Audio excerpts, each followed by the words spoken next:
और एलएसी के आसपास के इस इलाके को आप बखूबी समझते हैं मनीष, इसलिए आपसे मैं ये जानकारी चाहता हूं कि अभी जो इन्फॉर्मेशन हमारे पास आ रही है इस फेस ऑफ को लेकर वो ये है कि पैंगोंग त्सो का जो लेक का जो दक्षिणी इलाका है वहां पर कब्जाने की कोशिश की गई चीनी सैनिकों की तरफ से। वहां पर चीनी सैनिक आगे बढ़े, उसके बाद ये नौबत आई। दूसरी तरफ फिंगर 4 से फिंगर 8 का जो इलाका है वहां पर चीनी सैनिक जमकर बैठे हुए हैं, पीछे हटने को तैयार नहीं है। जरा इस इलाके को समझाइए हमारे दर्शकों के लिए ताकि समझ में आए कि 29-30 अगस्त की दरमियानी रात आखिर कहां पर हुआ क्या।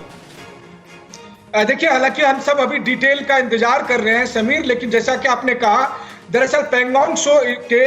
1/3 हिस्से पर भारत का शुरू से क्लेम रहा है, लेकिन 5 मई के बाद से जो पहली झड़प हुई थी वो पैंगोंग त्सो इलाके में ही हुई थी और उसके बाद से लगातार भारत की तरफ से यह कहा जा रहा था कि चीन को अपनी उस क्लेम वाली पोजीशन में जाना होगा जहां वो अप्रैल में थे। वहीं दूसरी तरफ फिंगर 8 तक भारतीय सेना लगातार वहां पर पेट्रोलिंग करती आई है, जबकि अब फिंगर 4 तक चाइनीज आर्मी वहां जमी बैठी है। ऐसी स्थिति में जो लगातार नेगोशिएशन हो रहा था वो यही था कि पीएलए को फिंगर 4 से फिंगर 8 तक पहुंचना होगा और यही हाल गलवान घाटी में अगर आप देखें PP14, PP15, PP17 इन सब जगह पर बात हो रही थी। लेकिन इन सब के बावजूद अभी जो घटना घटी है वो 29-30 अगस्त को पैंगोंग त्सो इलाके में घटी, क्योंकि अगर आपको याद होगा तो 5वें राउंड की बातचीत में पहली बार चीन पैंगोंग त्सो पर बातचीत करने को राजी हुआ था और यह बात हुई थी कि पैंगोंग त्सो इलाके से किस तरह से डिसएंगेजमेंट और डीएस्केलेशन किया जा सके। और बात अब छठे राउंड की बातचीत से ठीक पहले जब पीएलए पैंगोंग त्सो इलाके में एक बार फिर अतिक्रमण की कोशिश कर रही है तो आप समझ सकते हैं कि दरअसल वो नेगोशिएशन से पहले कुछ और क्लेम एरिया को बढ़ाने की कोशिश में लगी थी। सुमित चौधरी हमारे साथ मौजूद हैं और सुमित, इस वक्त ये इंफॉर्मेशन आ रही है कि brigade commander level flag meeting जो है वो भी इन प्रोग्रेस है चुशूल में। इन सारे मुद्दों को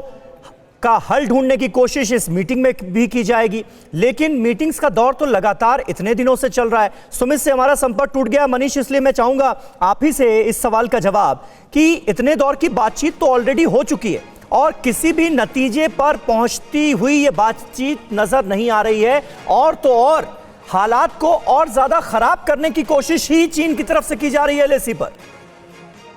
जी हाँ समीर, देखिए, हम अपने दर्शकों को लगातार इस बात का अपडेट करते रहे हैं कि भारत और चीन के बीच कुल मिलाकर अब तक 16 राउंड की बातचीत हो चुकी थी और पिछले हफ्ते WMCC की मीटिंग के बाद यह तय हुआ था कि एक और राउंड की कमांडर लेवल की बातचीत होगी। जो बातचीत आज चुशूल में हो रही है और ये कमांडर लेवल के छठे राउंड की बातचीत है। अहम बात यह थी कि 5वें राउंड की कमांडर लेवल की बातचीत में ही पहली बार पैंगोंग त्सो इलाके पर बातचीत को चीन तैयार हुआ था और मुझे इस बात को लेकर वाकई हैरानी है कि अभी जबकि आज चुशूल में कमांडर लेवल की बातचीत शेड्यूल थी और वो बातचीत शुरू हो रही है, उससे ठीक 24 घंटे पहले आखिरकार चीन ने जब पैंगोंग त्सो इलाके में अतिक्रमण की एक नई कोशिश की, जिस कोशिश को भारतीय सेना ने नेस्तनाबूद कर दिया या नाकाम कर दिया। ऐसी स्थिति में चीन की मंशा क्या थी? क्या चीन की मंशा सिर्फ और सिर्फ बातचीत में कुछ और एरिया बढ़ाकर पेश करने की थी या फिर चीन की मंशा यह थी कि फिर वो ट्रिगर पॉइंट आए जहां पर कि एक बार फिर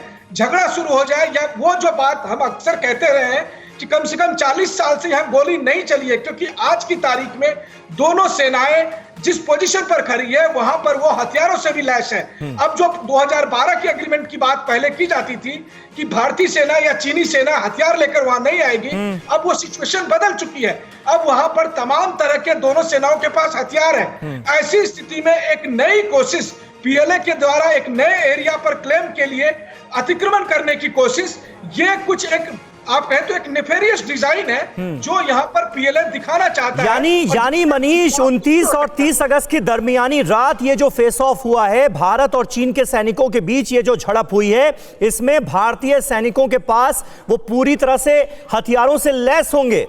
यानी अगर झड़प आगे बढ़ती, गंभीर और ज्यादा रूप ले लेती तो फिर नौबत हथियार चलाने की भी आ सकती थी और ये जानते हुए भी चीन का ये कदम ये क्या बताता है? देखिए, इसमें कोई दो राय नहीं कि आज की तारीख में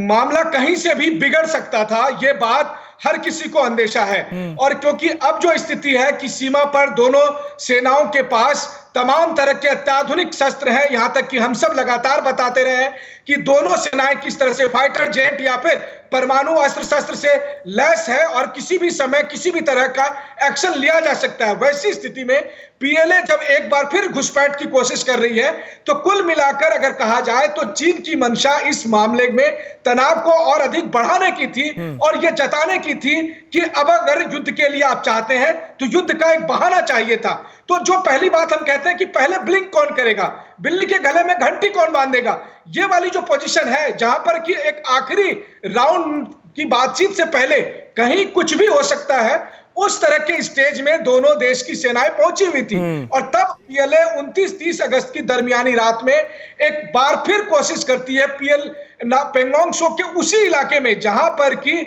मई में जब शुरुआती अतिक्रमण हुए थे, वहां उसी इलाके में फिर से अतिक्रमण करने की एक और कोशिश की गई थी। तो जाहिर है चीन का मकसद यह था कि किस तरह से इस पूरे मसले में तनाव को और अधिक आगे बढ़ाया जाए, क्योंकि चीन को भी पता है कि इसके बाद का जो तनाव है वो 40 साल का रिकॉर्ड तोड़ सकता है, जब हम कहते हैं कि कम से कम अभी बॉर्डर पर गोलियां नहीं चली है। जी, परवाह देश की, सोमवार से शुक्रवार रात 10 बजे TV9 भारतवर्ष पर।